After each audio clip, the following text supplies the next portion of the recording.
Okay, welcome back, and always an honor when we have time to sit down with Kenneth Abramowitz. He's the author of the Multifront War, which is a must-read, Defending America from Political Islam, China, Russia, Pandemics, and Racial Strife. He's also the managing general partner and co-founder of NGN Capital.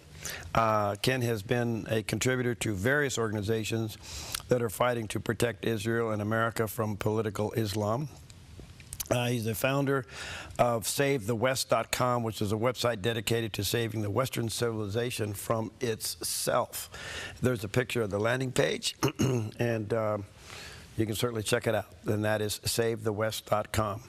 Ken, good to see you again. Bear with me, my voice isn't very good today, but always an honor to have you, sir.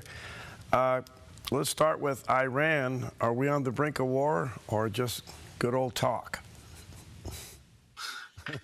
Well, there is, the way I look at life is human beings are always in a state of war. So even though I call what we're in World War III, you could say it's World War I. Human beings have been fighting ever since human beings existed. So in that sense, we're in World War I too. But to answer your question directly, yes, we're about to embark on a new form of war. In other words, kinetic war. I think roughly March 1st, for the month of March. I don't see any resolution of our dispute with Iran. And as I say, there's no non-military solution to this problem. So I expect America and Israel to jointly blow up Iran, nuclear sites, enrichment sites, Navy, Air Force, government officials, Revolutionary Guards, the whole works, so to speak, during the month of March. I don't see how it's avoidable. What can Iran possibly give up and still exist? Well, Iran's I call them an Islamo-Nazi death cult. So it's like negotiating with Hitler in the previous generation. So if you were negotiating with Hitler and you say, I want to negotiate with you, I want you to stop being a Nazi. You go, excuse me, I'm a Nazi. I said, no, you didn't understand me. We're negotiating now. I want you to stop being a Nazi. I want you to stop killing Jews and gypsies. Stop killing Christians who disagree with you. End your police state. Stop invading all the other countries in Europe. Stop your work on nuclear weapons and ballistic missiles. He'd say, excuse me, that's what I am. You're asking me to give up what I am. I'm going to fight to the death. And he fought to the death. So the history of death cults is they fight to the death. So that's what I expect Iran to do. Do you think a good portion of the leadership is still there? The reason I ask that question is Secretary Bessent has been tracking a lot of money being transferred out of the country, millions, and going to different parts of the world, which is an indication either they've left or they're going to go to where their money is, and that this could possibly be a proxy war. Or is that just hearsay? No, I also saw an article that the top 5 or so criminals running the government shipped about $500 million each, which is quite something on given what government officials get for salaries. So you can see it was just a criminal organization pretending to be a government, pretending to be a theocracy, and it was all an excuse to steal money. So they're shipping their money out now, and my guess is they'll ship themselves out over the next week, or they'll be blown up next week. So some of them will stay and fight till the end, and some will go find bunkers, they'll be blown up, and some will try to escape, and I guess they can live happily ever after in Russia or whatever criminal country accepts them. Isn't President Trump somewhat morally bound by saying to the citizens who have been protesting in the streets, we have your back, but he hasn't been there? Yes, he's morally bound, but bear something in mind in politics. I'm sure he has some advisor saying, Mr. President, there's 93 million people in Iran, none of whom vote for you. So you can abandon the 80 million who hate the regime and are living in a prison and may well get killed. But no American cares. So disregard Iran. I'm sure someone's saying that to him. So he's got to be very strong and courageous and say, well, wait a minute, I'm president of the United States, but I'm also the leader of the free world. and I cannot allow 80 million people to be killed through genocide. It'll be one of the world's largest genocides, and it's not happening under my watch. And also, I have to prevent them from having an intercontinental ballistic missile system, which they're working on right now, to put a nuclear weapon. Maybe they'll buy it from North Korea or Pakistan and blow up America. I'm not going to sit here and wait for them to blow up 28 million Americans or kill 80 million Iranians and then say, I'm going to do something. I can't wait, and I have to do something. It's been said that if and when we attack Iran, that they first will retaliate against Israel, which draws Israel into the war. I'm assuming, and that's a big assumption, that the United States and Israel are coordinated on this, and that if that is a point that they have figured out who takes what target. Do you think that's been talked about? Yes, well, look, that's what basically happened during the 12-day war of last year. Israel did the work for 11 days, and America showed up on the 12th day and took all the credit. So this could be a repeat of that, or it could be more of a joint venture. Now, bear in mind, Israel gets 2/3 of its weapons from America, and I'm sure a lot of intelligence, and Israel provides a lot of intelligence to America. So I look at America and Israel as a joint venture. We're the only two countries in the world that basically work. That can, my standard is, can you provide life, liberty, and pursuit of happiness to your citizens? Only America and Israel basically can do that.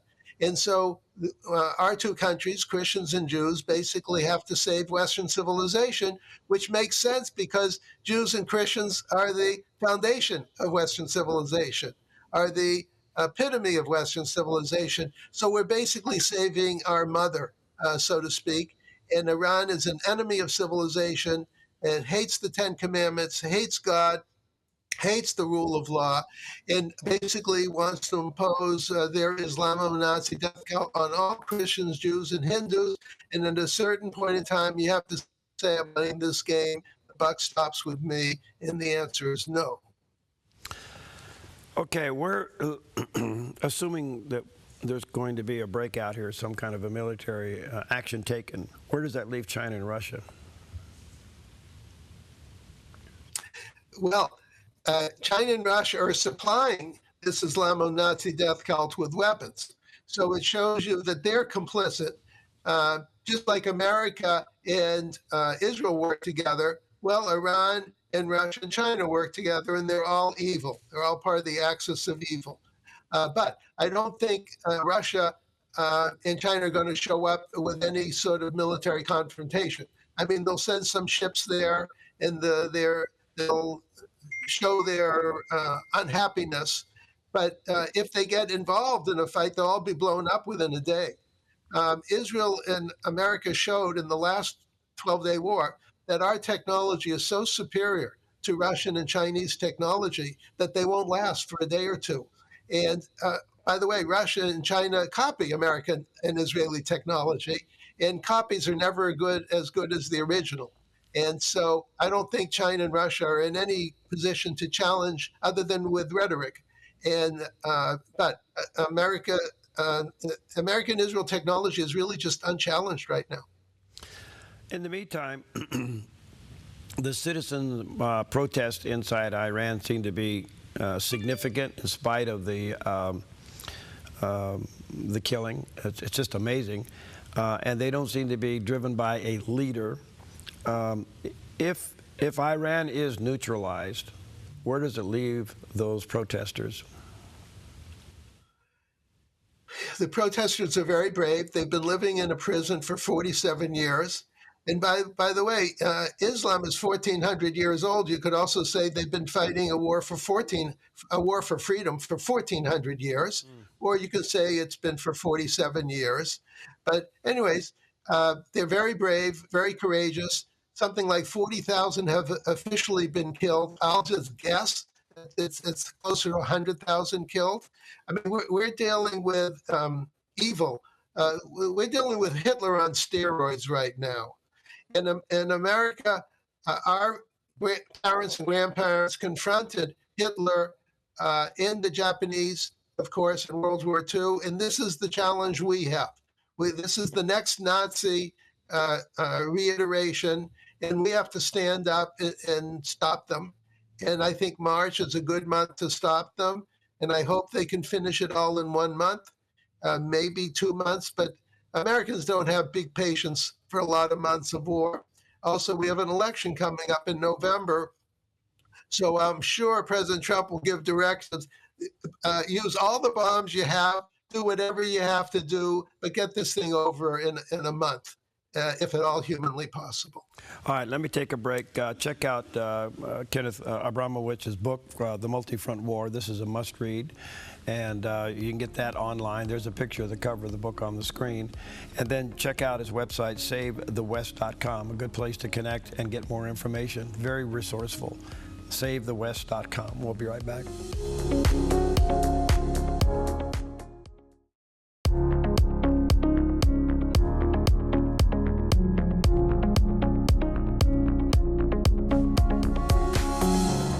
Okay, welcome back. An honor to have back with us Kenneth Abramowitz. Check out his book called The Multifront War. It talks about a lot of these things that we're talking about here, but the term multi-front needs to be taken seriously because there's something going on everywhere.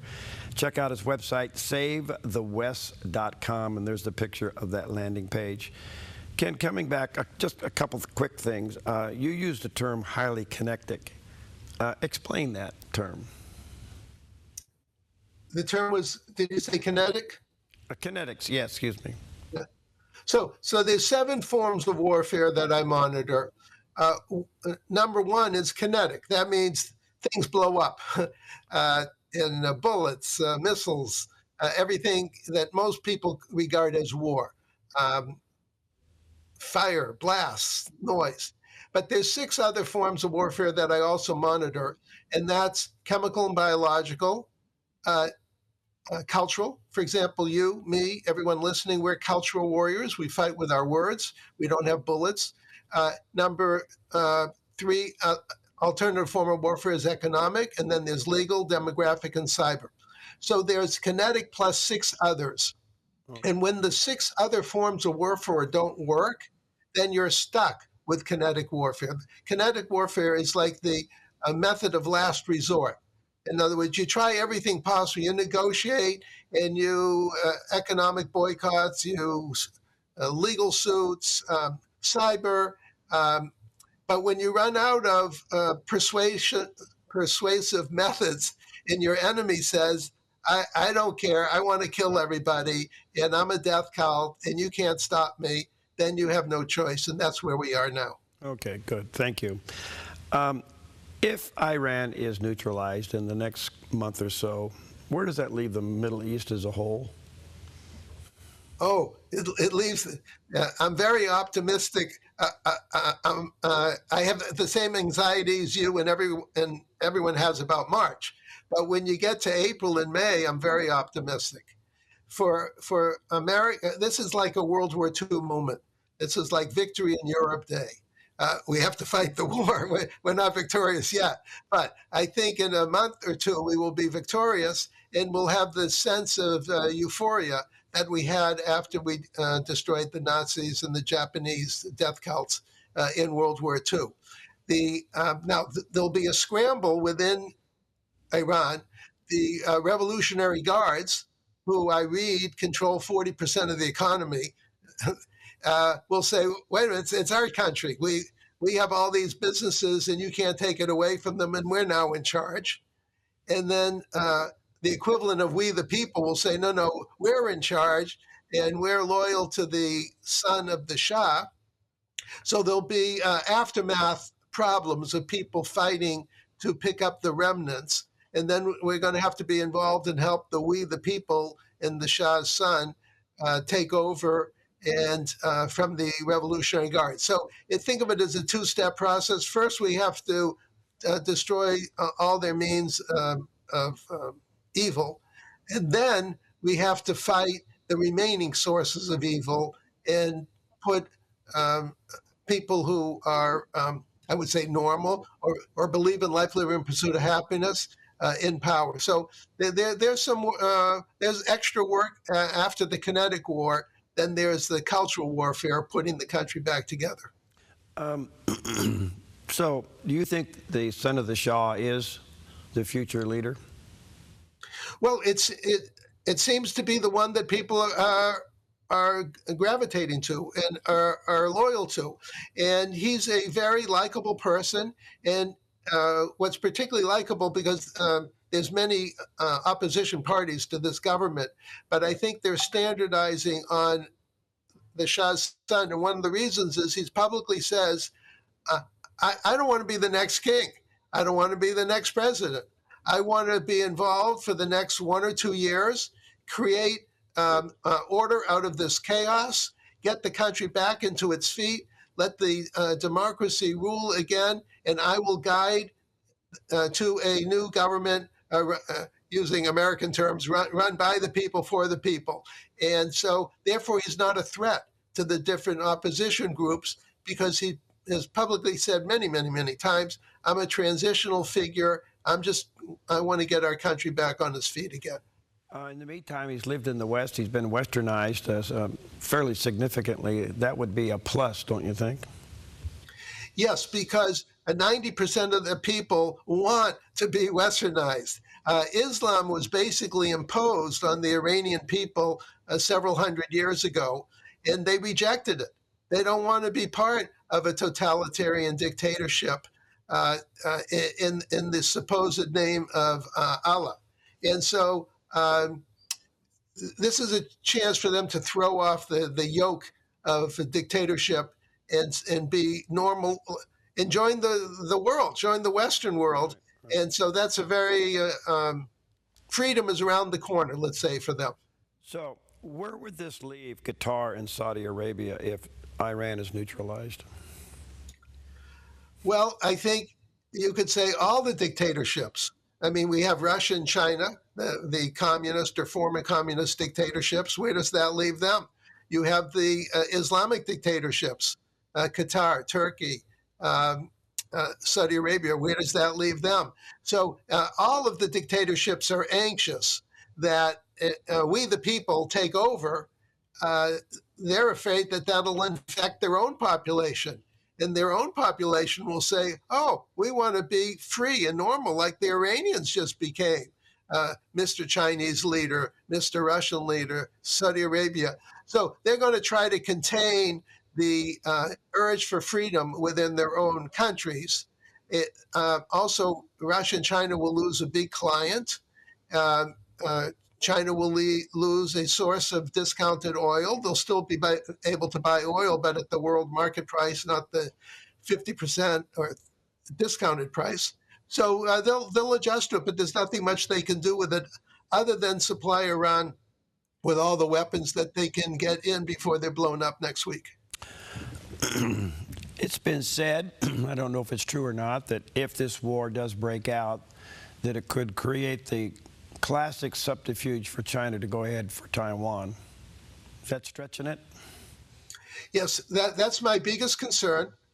And because America massively underinvested in armaments. We're spending roughly $1 trillion.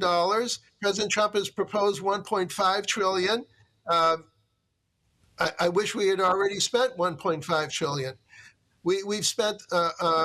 We've expended a lot of weapons in Europe, obviously with Ukraine, a lot of weapons in the Middle East with Israel, and we have to be prepared to fight in the Pacific. In other words, we're fighting a three-front war right now, and no one ever created a plan for a three-front war.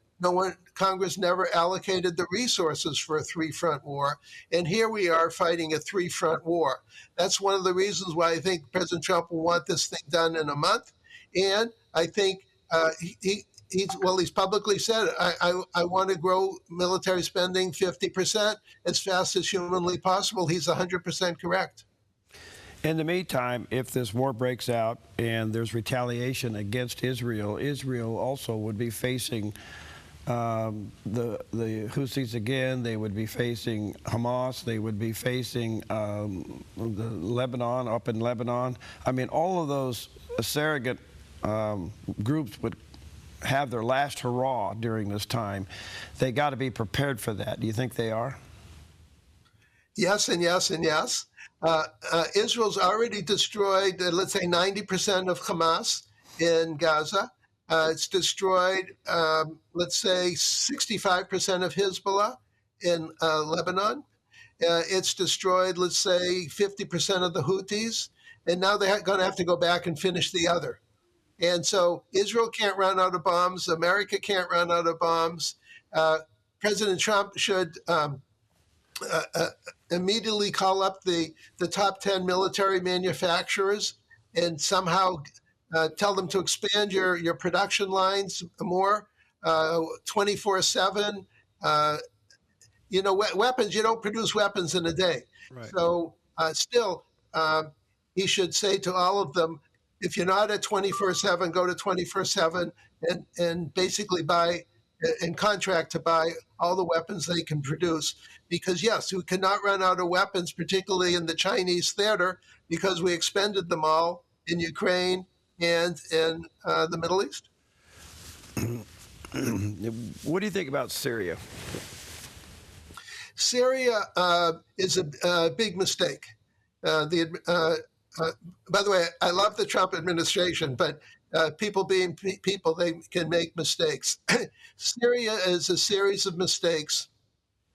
And Syria is roughly 50% minorities, like Christians, Alawites, Druze, and Kurds, and 50% Sunni Arabs. We're trying to create a state that's responsible for all of its citizens in the American model.